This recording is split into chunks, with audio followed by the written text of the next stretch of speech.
Hello எல்லாருக்கும் வணக்கம். என் பேரு ஆதேஷ். இந்த ஐபிஎல் சீசனோட முதல் மேட்சை ப்ரீவியூ பண்ண போறேன். ஆர்சிபி எஸ்ஆர்ஹெச்க்கு எதிராக விளையாட போற அந்த மேட்ச் பெங்களூர்ல நடக்க போகுது. இப்ப இந்த ப்ரீவியூக்குள்ள போயிடலாம்.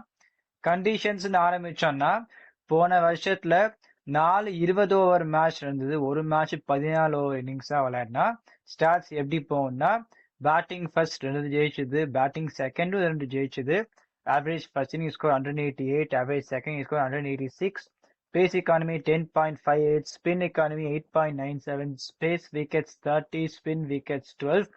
நிறைய பேர் 4 சீமர் போட்டுட்டு 2 ஸ்பின்னர் போட்டதுனால சீமர்ஸ்க்கு ஜாஸ்தி விக்கெட் எடுத்த மாதிரி காட்டுறது. இப்ப இந்த பேட்டிங் ஃபர்ஸ்ட் பேட்டிங் செகண்ட் வித்தியாசம்னு பார்த்தோம்னா, இந்த ஆவரேஜ் ஃபர்ஸ்ட் இன்னிங் ஸ்கோர் அப்புறமா அந்த பேட்டிங் ஃபர்ஸ்ட் பேட்டிங் செகண்ட் பார்த்தா சில பேர் என்ன நினைக்கிறாங்கன்னா, எது பண்ணாலுமே பரவாயில்லன்னு நினைக்கலாம். நான் என்ன சொல்றேன்னா, அந்த சேஸ் ஸ்கோர்ஸ் ஒரு 160 மாதிரி ஸ்கோர்ஸ் இருந்தது.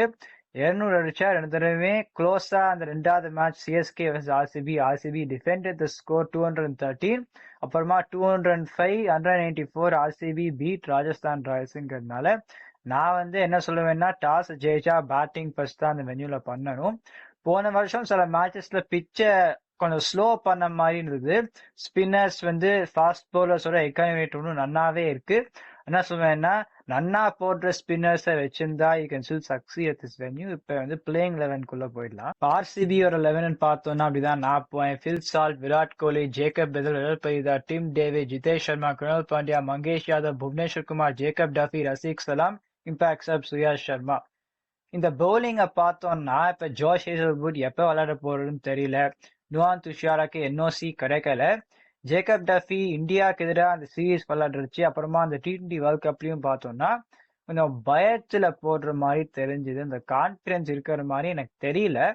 அந்த கேஸ்ல வெளியில பேக்கப் ஆப்ஷன்ஸும் இல்லாத இருக்கிறதுனால எப்படி அவர் போறன்னு தெரியல. ஆனா அவர் தான் இப்போதைக்கு விளையாடணும். It not any other option they've got. Bhuvneshwar Kumar ஆரம்பத்துல விக்கெட் எடுக்கணும். ஏன்னா இந்த சீம் அட்டாக்க பார்த்தோம்னா, Yash Dayal is not going to play இந்த டூர்னமெண்ட். அப்புறம் ஜோஷ் ஹேசல்வுட், நுவான் துஷாரா, ரசிக் சலாம போன வருஷம் ஒரு மேட்ச் தான் விளையாடினா அவருமா இப்ப உள்ள கொண்டு வந்துதான் ஆனும். இந்த கேஸ்ல புவனேஸ்வர் குமார் ஆரம்பத்துல விக்கெட் எடுக்கணும். குணால் பாண்டியா நடு ஓவர்ஸ் இக்கனாமிக்கலா போடணும். சுயாஷ் சர்மா நடு ஓவர்ஸ் விக்கெட் எடுக்கணும்.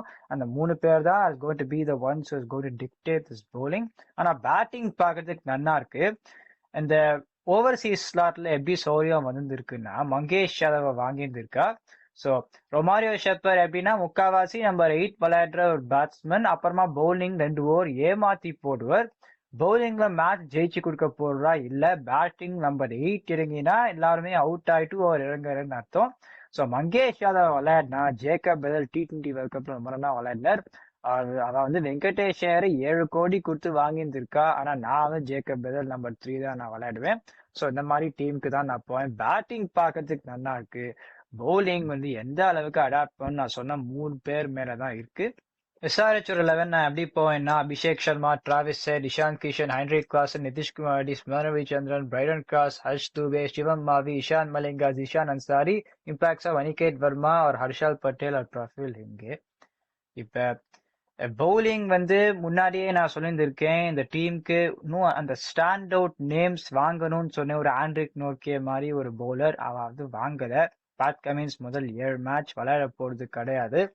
பிரைடன் கார்ஸ் எப்படின்னா எந்த ஃபேஸ்டுமே அவர் ஒரு ஒரு டாமினேட் பண்ணக்கூடிய ஒரு இது இருக்குன்னா, ஒரு வித் எஃபெக்டிவ்னஸ்னா ஐ வுட்ன்ட் சே சோ. ஆனா அவர் இந்த கேஸ்ல பவர் பிளேல போட்டுதான் ஆனும். சிவம் மாவி பவர் பிளேல போடுவார். எனக்கு பொறுத்தவரைக்கும் நியூ பால்ல அவர் போடுவார்.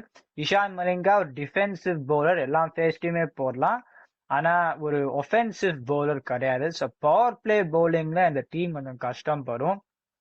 ஸ்பின் பார்த்தோம்னா Harsh Dubey is doing very well இந்த ஃபர்ஸ்ட் கிளாஸ் சர்க்கிட். போன வருஷம் ஐ டிட் டீசென்ட்லி. ஜீஷான் அன்சாரியும் போன வருஷம் ஐ டிட் டீசென்ட்லி. ஆனா இந்த பெங்களூர்ல த ஸ்பின்னர்ஸ் போன வருஷம் நன்னா தான் பண்ணா. ஆனா சுயாஷ் சர்மா இவ்வளவு நன்னா பண்ணுவார்னு எதிர்பார்க்கல. இவ 2 பேருமே they've got to emulate that performance. So இந்த fast bowling, defensive fast bowling, spin வந்து ஸ்டாண்ட் அப் பண்ணுமான்னு தெரியாததுனால இந்த பவுலிங் கொஞ்சம் வீக்கா தான் இருக்கு. பேட்டிங் வந்து ஹென்ரிக் கிளாசன் ஃபார்மும் அவ்வளோ இல்லை, அவ்வளோ விளையாடுறது கிடையாது since retired international cricket. So அதுவும் பார்க்கணும். அதை தவிர இந்த பேட்டிங் வேணப் for them still looks good. Liam லிவிங்ஸ்டனை நான் கொண்டே வரல, எங்க விளையாட போறான்னு தெரியல. இவ்வளோ பேட்டிங் வச்சுட்டு இந்த பவுலிங் இவ்வளோ வீக்கா இருக்கச்சே லிவிங்ஸ்டனை நான் வந்து உள்ள கொண்டு வர மாட்டேன். இதனால ஹர்ஷால் பட்டேலை நான் ஸ்டார்ட் பண்ணலைன்னா இது வந்து நிறைய பேரு டிஃபென்சிவ் ஆப்ஷன்ஸ். இப்ப ஹர்ஷால் பட்டேலும் வந்தா ஒருவேளை பிச்சு போன வருஷம் மாதிரி ஸ்லோ பண்ணிட்டா இ கேன் பி எஃபெக்டிவ். இல்லைன்னா நிறைய பேர் டிஃபென்சிவ் ஆப்ஷன்ஸ் ஹை ஸ்கோரிங் ஒரு மோர் ட்ரூ பவுன்ஸ் பிச்சஸா இருந்தா கொஞ்சம் கஷ்டப்படலாங்கிறதுனால இப்போதைக்கு இந்த 11க்கு போயிருக்கேன். இப்ப கம்பேரிசனுக்கு போயிடலாம்.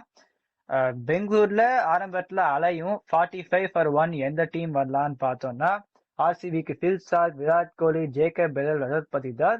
எஸ்ஆர்ஹெச்க்கு Abhishek Sharma, Travis Head, Ishan Kishan and Heinrich Klaasen. எஸ்ஆர்ஹெச்சோட டாப் 4ல டிஸ்ட்ரக்ஷன் ஜாஸ்தியா இருக்கு. ரிலையபிலிட்டின்னு பார்த்தோம்னா அபிஷேக் சர்மா டெக்னிக்கலி சவுண்ட், ஆனா அதோட எல்லாருமே அதிக தான் பார்க்க போறா.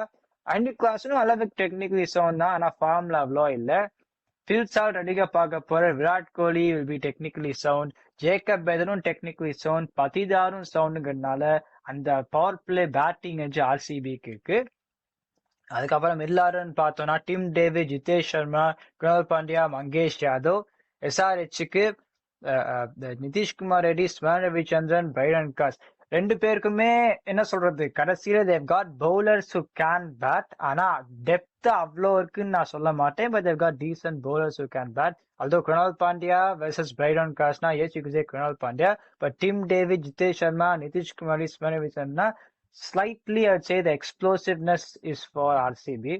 அப்புறம் பவர் பிளே விக்கெட் இருக்கக்கூடிய ஃபாஸ்ட் பவுலர்ஸ் ஆர்சிபிக்கு புவனேஸ்வர் குமார், அதுக்கப்புறம் கொஞ்சம் கஷ்டம் படலாம். எஸ்ஆர்ஹெச்சுக்கு வந்து எந்த பவுலருமே பவர் பிளேல கண்டிப்பா விக்கெட் எடுக்க போறாளான்னு சொல்ல முடியாததுனால இந்த ஒரு bowler RCB get edge. Spin also ஆர்சிபிக்கு எட்ஜுங்கிறதுனால RCB I've got a slight edge in this match. என்னங்கிறது பார்க்கலாம். இந்த வீடியோ என்ஜாய் பண்ணீங்கன்னா லைக் பண்ணுங்க, சப்ஸ்கிரைப் பண்ணுங்க, பை பை வாட்சஸ்.